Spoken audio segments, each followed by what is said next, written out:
हो गया। मत बोलिए।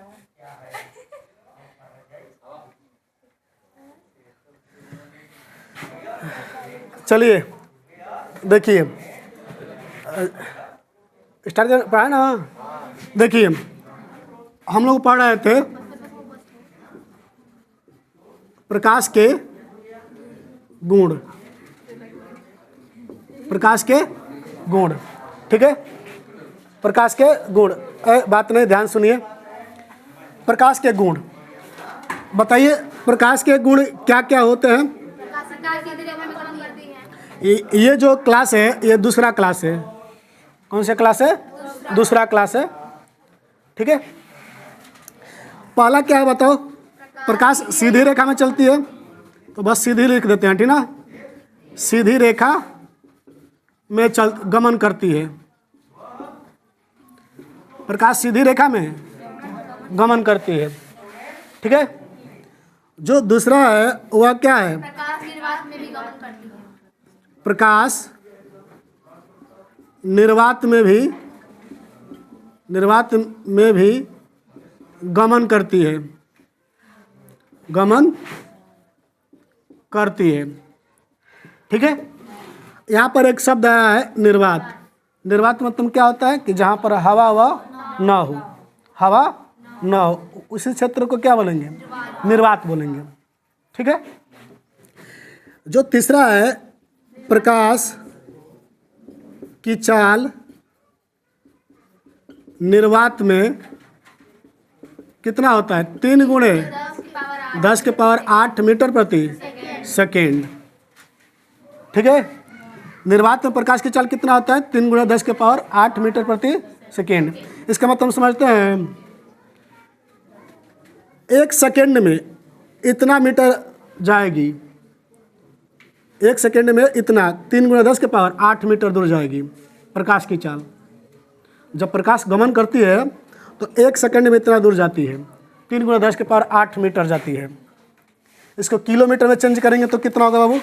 इसको किलोमीटर में चेंज किया जाएगा तो इतना आएगा, 3 गुणे 10 के पावर 5 किलोमीटर प्रति सेकेंड। मतलब 1 सेकेंड में इतना किलोमीटर जाएगी, 3 लाख किलोमीटर। 3 गुणे 10 के पावर 5 किलोमीटर है ना, इसका मतलब कि 3 लाख किलोमीटर जाएगी कितने सेकंड में?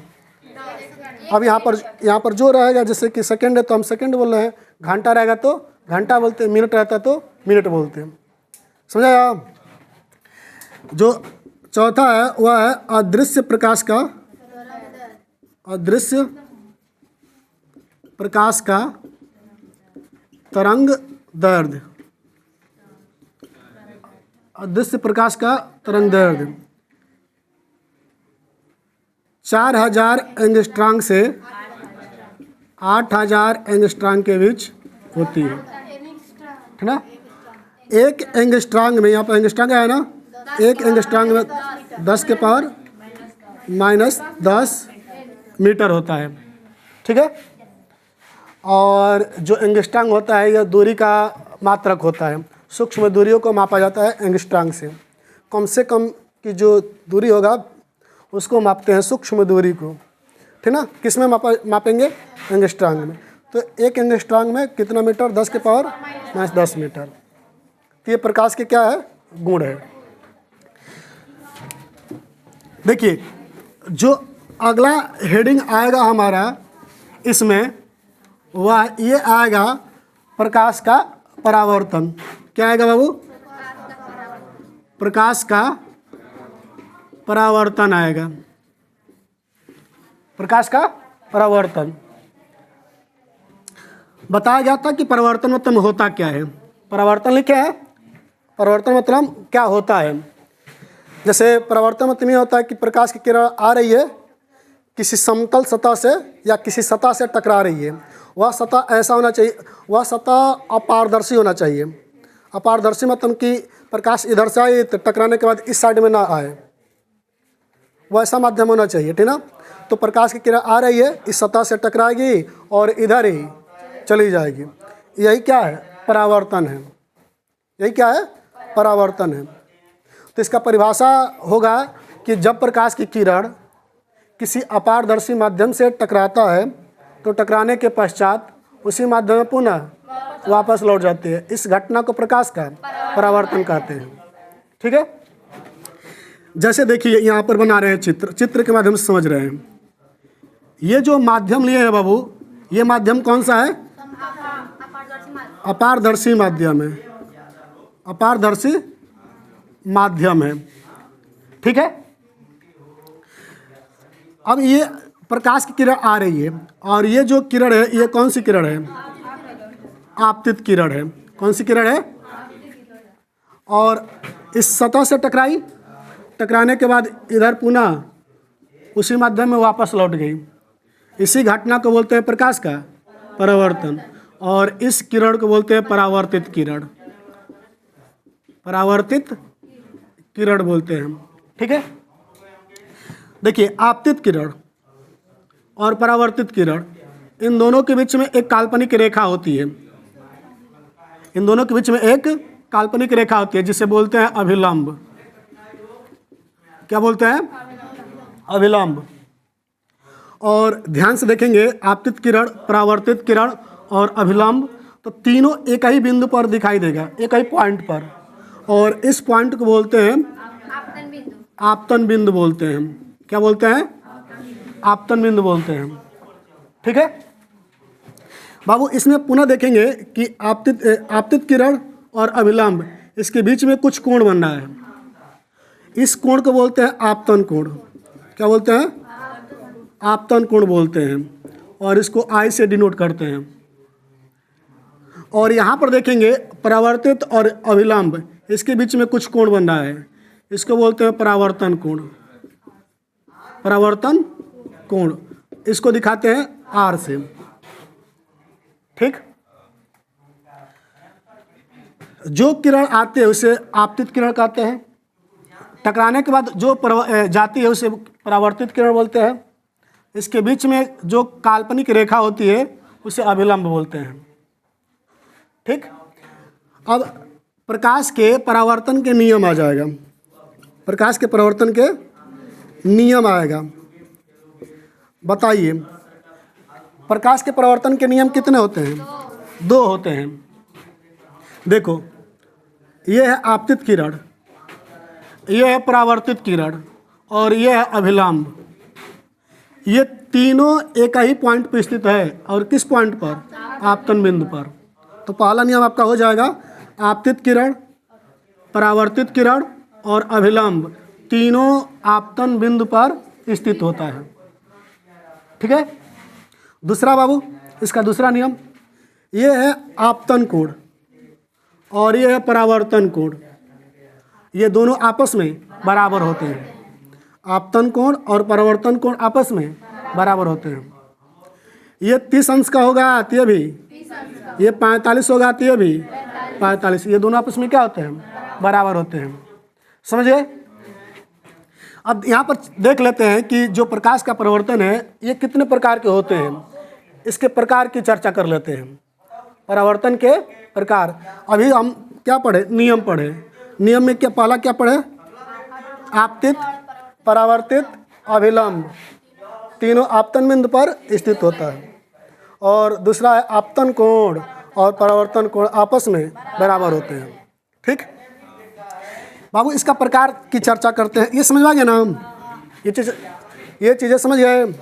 परावर्तन की घटना आप शीशे से देख सकते हैं, जिसमें चेहरा देखते हैं। शीशे को ले जाइएगा धूप प्रकाश में और इस तरीके से चमकाइएगा। चमकाएंगे तो प्रकाश किरण आएगी, उससे टकराएगी, टकराने के बाद कहीं जाकर उसका चित्र बनाएगा। यही परावर्तन है। समझिए?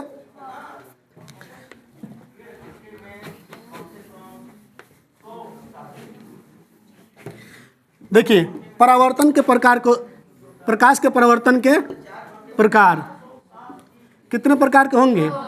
2 प्रकार के होते हैं। पहला होता है नियमित,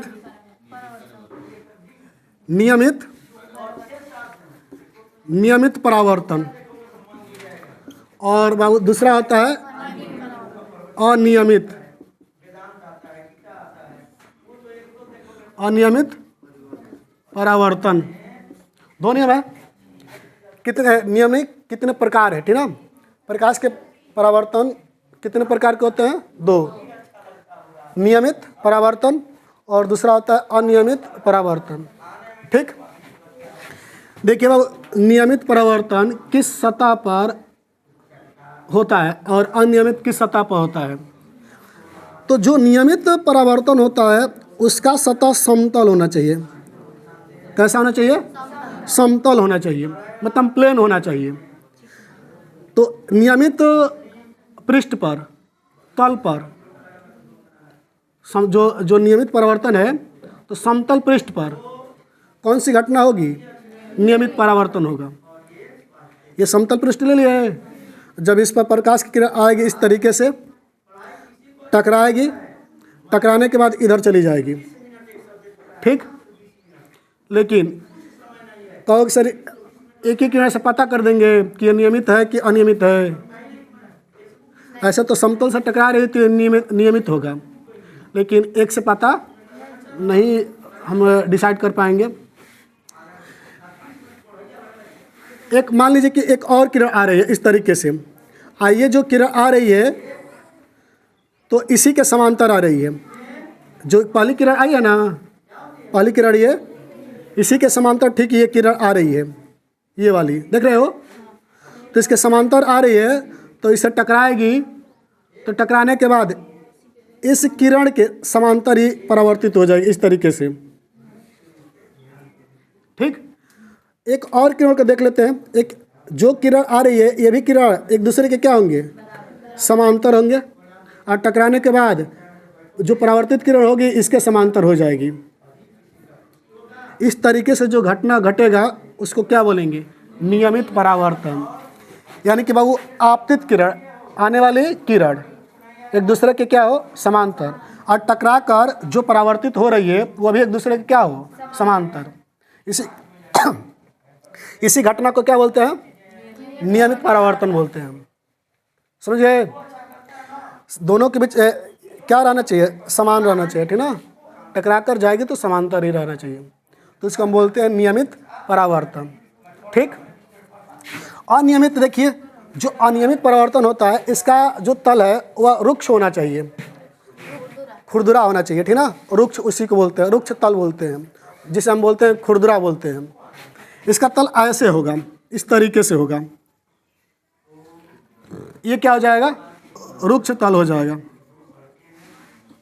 रुक्ष तल, या रुक्ष पृष्ठ बोलेंगे या खुरदुरा पृष्ठ बोलेंगे, बात क्या है? एक ही है। देखिए, इसमें भी प्रकाश की किरण आ रही है, और जो किरण आ रही है उससे बोलते हैं आपतित किरण।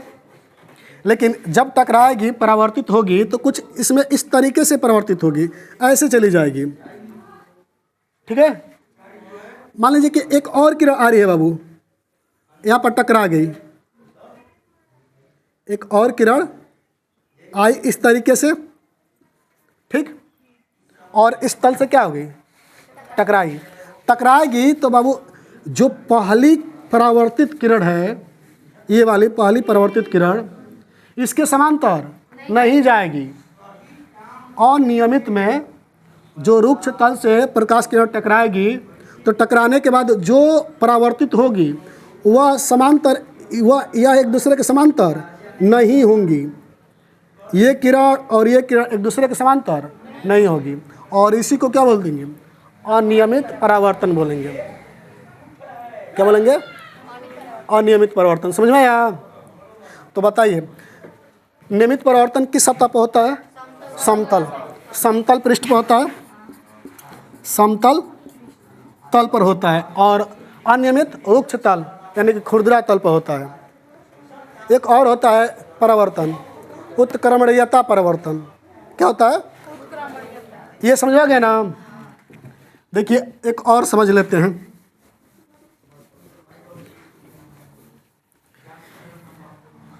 इसमें एक और आ जाएगा उत्क्रमणीयता परावर्तन। उत्क्रमणीयता परावर्तन क्या होता है? ये कैसे होता है? ठीक है, जैसे बाबू ये क्या है? समतल पृष्ठ है। क्या है?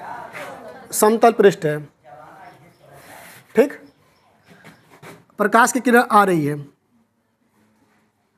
इस किरण को क्या बोलेंगे? आपतित किरण। क्या बोलेंगे? ठीक, आपतित किरण बोलेंगे। बाबू टकराएगी तो इधर जाएगी, बोलिए, इधर जाएगी ना, इसको क्या बोलेंगे? परावर्तित किरण बोलेंगे। परावर्तित किरण, कोई दिक्कत नहीं है। अब क्या हो गई? बड़ा खुश, बड़ा। ये जो परावर्तित किरण जा रही है टकराकर, तो इसके सामने एक और तल रख देंगे, समतल, इस तरीके से। ठीक है, ध्यान समझना, ठीक ना? बताओ बाबू, इस तल के लिए आपतित किरण कौन सी है?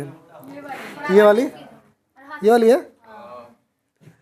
अब ये आकर इससे टकराई, टकराने के बाद इधर चली गई, तो ये हो जाएगी परावर्तित किरण। किस तल के लिए? तो इसके लिए। हाँ, चलो नंबरिंग कर देते हैं। ये पहला तल है और यह दूसरा तल। अब समझ आएगा ना? तो पहले तल के लिए परावर्तित किरण ये है और आपतित किरण ये है, इतना तो कन्फर्म है। ठीक, लेकिन जो परावर्तित किरण है यहाँ से टकरा कर ऐसे जा रही है, तो हम इसके सामने ठीक एक और पृष्ठ रख दिए, वह भी समतल ही है। कोई दूसरा पृष्ठ रख दिए, वह भी समतल है। तो बताओ, इस पृष्ठ के लिए ये जो किरण आ रही है इधर की तरफ, तो इस किरण को हम इसके लिए क्या कहेंगे? आपतित किरण कहेंगे। क्या बोलेंगे? आपतित किरण। और बाबू इससे ये किरण आई, तो हम परावर्तित किरण को ही क्या मान रहे हैं? आपतित किरण। परावर्तित किरण को ही हम मान रहे हैं, क्योंकि ये इस पृष्ठ के लिए हम पता कर रहे हैं। बताओ, जब इससे ये टकराएगी, तो टकराएगी तो पुनः क्या आएगी? इधर वापस आएगी। टकराएगी तो वापस आएगी, इधर परावर्तित हो जाएगी टकराकर। अरे इससे टकराएगी तो परावर्तित होगी ना। तो ऐसे जो घटना घटेगा वही क्या होगा? उत्क्रमणीयता परावर्तन होगा। मतलब कि हम परावर्तित किरण को क्या मान लेंगे? आपतित किरण। आइए कैसे होगा समझो। जैसे शीशा ले लेंगे, ठीक ना? एक ये शीशा हो गया, प्रकाश की किरण इधर से आ रही है, इसे टकराई, धूप में रखेंगे तो पता चल जाएगा आसानी से। एक मिरर को ले जाकर धूप में इस तरीके से कर दीजिए, प्रकाश की किरण आ रही है, इस मिरर से टकराई, टकराने के बाद इसका चित्र कहीं बनेगा, बनेगा ना, दीवार पर बनेगा, जहाँ पर हम ऐसे इशारा करेंगे वहाँ पर बन जाएगा। अब क्या करेंगे? क्या आई तो आपतित हो गई, आ जा रही तो मतलब जो चित्र बना रही है वो परावर्तित है। अब कोई दूसरा मिरर ले लेंगे, दर्पण, शीशा, अब इसके सामने रख देंगे ऐसे। परावर्तित जो हो रही है ना, जो चित्र जाकर बना रही है, उसके सामने दूसरा रख देंगे, तो जो जाकर चित्र बना रही है इसके लिए आपतित हो जाएगी, तो ये भी तो रिफ्लेक्स करेगी, परावर्तित करेगी। तो ये जो घटना घटेगा वही क्या कहलाएगा? उत्क्रमणीयता परावर्तन कहलाएगा। हाँ, समझ में? तो आप इसका प्रैक्टिकल जरूर करना। घर पर जाना तो 2 मिरर ले लेना और 2 लोगों को पकड़ लेना, ठीक ना? एक खुद खड़े हो जाना धूप में और शीशे को धूप के साइड कर लीजिएगा, उसका देखिएगा फोकस किधर जा रहा है, उससे कहिएगा कि जाकर वहाँ पर रखो। वह कैसा अनुभव, मतलब किस तरीके से टकरा कर जा रही है, ये जो घटना घटेगा यही क्या कहलाएगा? उत्क्रमणीयता परावर्तन कहलाएगा। समझ गए? जो अगला हेडिंग है वह है दर्पण। क्या है? दर्पण। चलिए दर्पण की चर्चा करते हैं।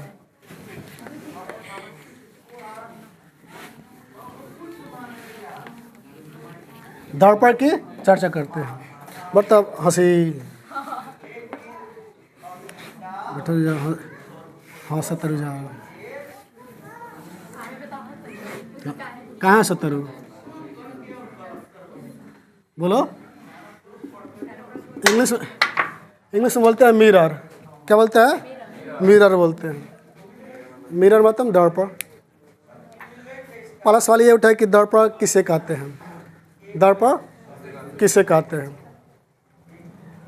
बताइए दर्पण किसे कहेंगे? पता है? जैसे कोई वस्तु है, किसी वस्तु का किसी अन्य वस्तु का छवि इसके अंदर बनेगा, उसको क्या बोलेंगे? दर्पण बोलेंगे। जैसे कि मान लीजिए कि एक ये दर्पण हो गया, ये एक वस्तु हो गया, एक ये हो गया। इस वस्तु का इसके अंदर छवि बन रहा है, उसे क्या बोलेंगे? दर्पण बोलेंगे। ठीक है। जो दर्पण होता है, दर्पण कितने प्रकार के होते हैं? 2 प्रकार के होते हैं। कितने प्रकार के? 2। पहला होता है समतल दर्पण और जो दूसरा होता है गोलीय दर्पण। क्या होता है बाबू? गोलीय दर्पण। ऐसा नहीं चलना था हमको, वो तो चीज़ें पढ़ लेते जो हम पढ़ा रहे थे। यहाँ से देखिए, ये जो गोलीय दर्पण होते हैं ये कितने होते हैं? ये भी 2 होते हैं। पहला होता है अवतल दर्पण और दूसरा होता है उत्तल दर्पण। ठीक। पहला क्या होता है? अवतल और दूसरा होता है उत्तल। समझ आया? दर्पण कितने होते हैं? 2 होते हैं। समतल दर्पण, गोलीय दर्पण। और गोलीय दर्पण कितने होते हैं? 2, अवतल और उत्तल। ठीक। समतल दर्पण की चर्चा हम बाद में करेंगे, पहले चर्चा किसकी करेंगे? गोलीय दर्पण की करेंगे। जो समतल दर्पण है आएगा हेडिंग के तौर पर, तो वहाँ पर देखेंगे आगे इसी चैप्टर में, प्रकाश के परिवर्तन में ही हम लोग पढ़ेंगे समतल दर्पण के बारे में। पहले चर्चा करेंगे हम लोग गोलीय दर्पण के बारे में। गोलीय दर्पण का परिभाषा क्या होगा? ऐसा दर्पण जिसका परावर्तक तल गोलीय हो। देखिए, गोलीय दर्पण, बताइए ऐसा दर्पण जिसका परावर्तक तल क्या हो? गोलीय हो।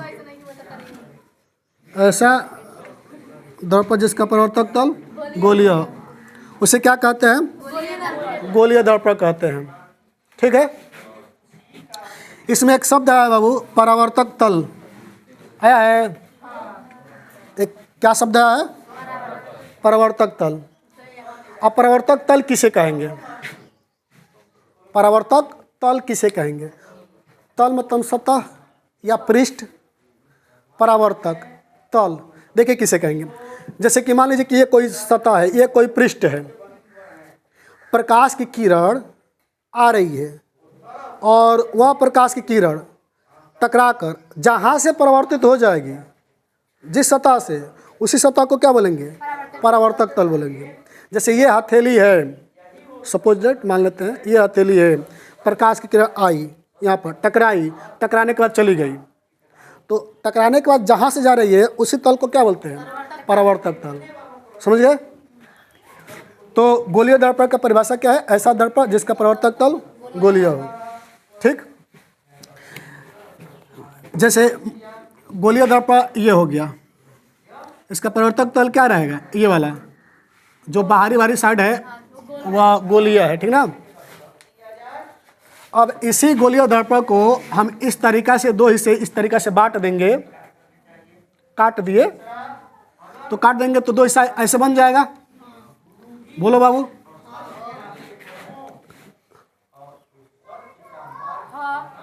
हाँ। तो इसमें 2 कंडीशन कर सकते हैं। एक तो हम बाहर की तरफ से पॉलिश कर सकते हैं इसमें, हाँ, और एक अंदर की तरफ से पॉलिश कर सकते हैं। यही दोनों किसी तरीके से करेंगे तो पॉलिश करेंगे तो 2 ही तरीके से कर सकते हैं। एक बाहर से हम पॉलिश कर सकते हैं और एक अंदर से। तो जब बाहर से पॉलिश करेंगे तो अलग डिजाइन होगा और अंदर से करेंगे तो अलग डिजाइन होगा। बाहर से किए हैं तो ये जो आकृति बन रहा है, जैसा बन रहा है, इसी को क्या बोलते हैं? अवतल दर्पण। तो अवतल दर्पण को हम यहाँ पर डिनोट कर देते हैं इस दर्पण के लिए। ठीक है। यहाँ पर ये जो बना है ना, इसका नाम क्या हो जाएगा? अवतल।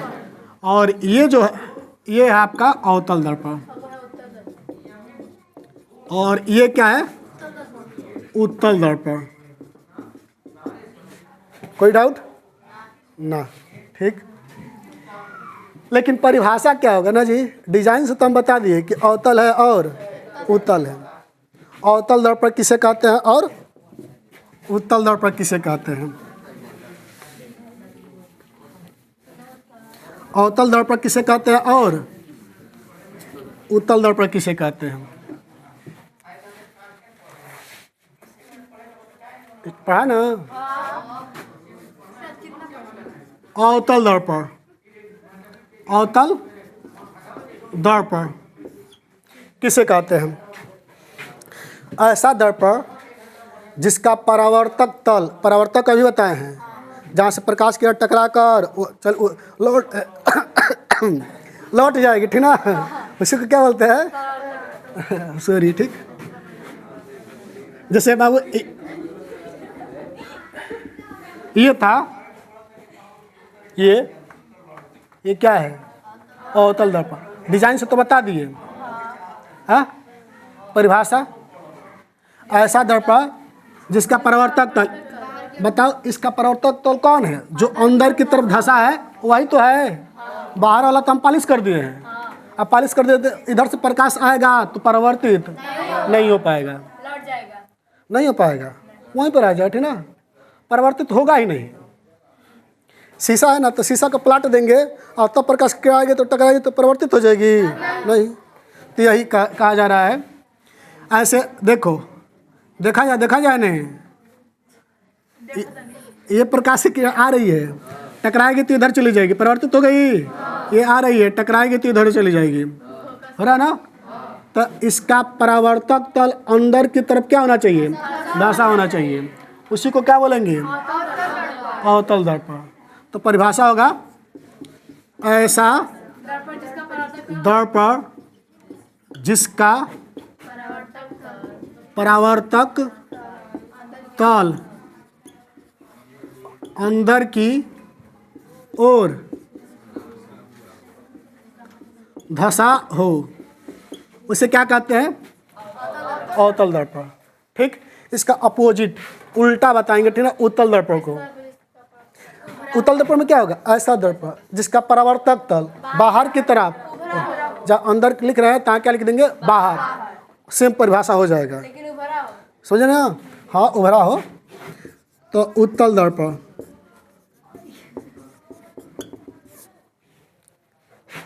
अरे कहीं जइहन ना हो, तुरु जना ना जहन जा कहीं।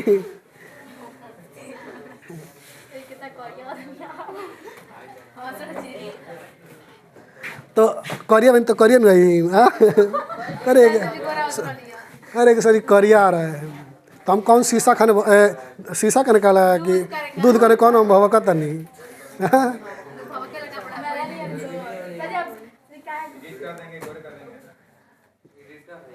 गोरे कर देंगे अब? गोरे कर दोगे? गुड, ठीक ना? कर देना। अब स्किन लाइट मत लगा देना।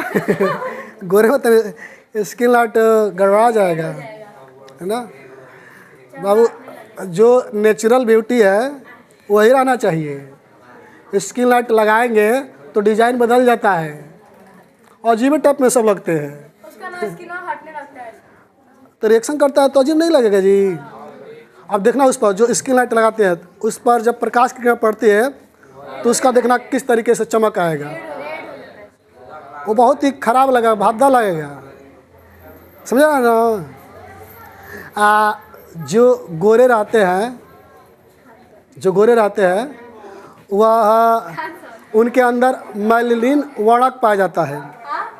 मेलानिन वर्णक पाया जाता है, तो उनमें कैंसर होने की, उनमें नहीं पाया, उनमें बहुत कम पाया जाता है जो गोरे रहते हैं। तो कैंसर होने की चांस ज़्यादा रहता है गोरों में। लेकिन जो सावले होते हैं, काले होते हैं, उनमें वह ज़्यादा होता है, उसी के कारण वह काले होते हैं, उनका रंग काला होता है। अरे छोड़ा। उसी के कारण क्या होते हैं, वह काले होते हैं और उनमें कैंसर होने की चांस बहुत ही कम रहता है। समझ आया? तो लोगों का रंग गोरा और काला वर्णक के माध्यम से होता है, मेलेनिन वर्णक के माध्यम से। समझ आया? इसी के कारण होते हैं। जिनमें ज़्यादा रहेगा वह काला रहेंगे, जितना ज़्यादा रहेगा। अब हमारे अंदर क्या है, थोड़ा सा है तो हम थोड़ा सावले है कि नहीं है? जो जिनके अंदर ज़्यादा रहेगा वह क्या होंगे, काले रहेंगे, और जिनके अंदर नहीं रहेगा वो एकदम सा गोरे रहेंगे, ठीक ना। अंग्रेज को देखो, जो अंग्रेज होते हैं इंग्लैंड वाले ताकि नहीं कहते हो बाबुआ है कहते हैं, इनसे भी गोरे होते हैं, ठीक ना। हाँ सर सब जी, इनसे भी क्या होते हैं, गोरे होते हैं। जो अंग्रेज होते हैं उनमें पाया ही नहीं जाता है, रहता ही नहीं है। चलिए चलो आधा घंटा का हो गया है यार। चलिए समझते हैं, बस इसको देख लीजिए। उत्तल दर्पण, इसका परिभाषा देख लीजिए। उत्तल दर्पण किसे कहते हैं? ऐसा दर्पण जिसका परावर्तक तल शांत रहो जी, बाहर की ओर तमसाज दे लिया के लबा दबा, ठीक ना, बाहर की ओर उभरा हो, उसे क्या कहते हैं? उत्तल दर्पण कहते हैं।